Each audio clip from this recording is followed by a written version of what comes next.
What's a QSI test box and how does it work? The test box is an invaluable accessory for our QSIL and QSIF current mode power electric detectors. It's a small shielded metal box with a power on-off switch, a power lamp, a BNC detector output, an SM1 threaded input aperture centered over the detector, a 1/4-20 post mount, and a removable end cap. Let's take a look inside the test box. There are two 9-volt batteries to power the op-amp circuit in the hybrid detector, a place on the board to plug the detector in. This takes both TO5 and TO8 package devices. There are 6 decades of high impedance feedback resistors which can be accessed with a blue jumper.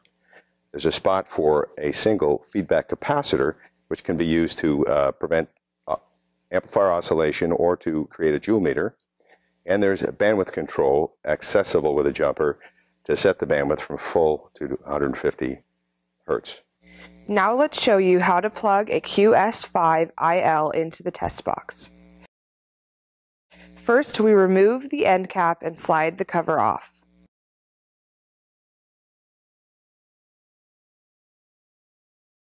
Next, we take our QS5IL and straighten the pins if necessary.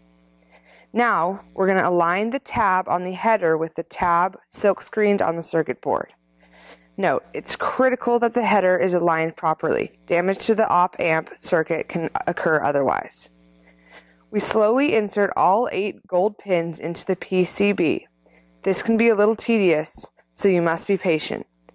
Now, once the pins are aligned, push the detector gently into the board until it feels like it's seated. Note, the detector will not go all the way down to the board. Okay, now we're done. Slide the cover back into place and replace the end cap. We'll head into the laser lab to demonstrate how it works as a power meter. We've mounted the test box on our optical rail and aligned it to our low power CW laser. We have our SDC500 optical chopper running at 10 Hertz. The test box output is connected to our oscilloscope into a 1 meg termination. And I've placed a laser beam block in front of the test box. Now let's power up our test box and give it a few minutes to reach thermal equilibrium. It usually takes about 5 to 10 minutes. Okay, now let's make a power measurement. I'll remove the beam block. And now you're seeing the voltage output from the QS5ILN test box. We're measuring about 1.5 volts at about 50 microwatts of laser power. You get the power by measuring the voltage peak to base and then dividing by the voltage responsivity in volts per watt of the QS5IL. Next, we'll show you how to change the response time and voltage output of a QS5IL and test box. I've selected a 10 to the 8th ohm feedback resistor using the blue jumper and set the test box bandwidth to full. I've set the chopping frequency to 100 Hertz. And now if we look at the scope, we'll see an approximate square wave with a rise time of about 400 microseconds and a peak to base voltage of about 104 millivolts. You can continue to adjust the rise time by selecting a smaller resistor in the test box. Let's review some of the highlights of this video. The QSI test box provides a quick and easy way to build a small analog instrument to measure broadband power of continuous sources.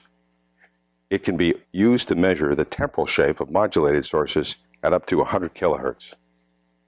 It can be converted to measure pulse energy by adding a selected feedback capacitor.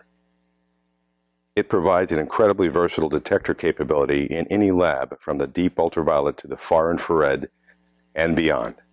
If you have any questions about the test box, our power electric detectors, or this video, please don't hesitate to call us.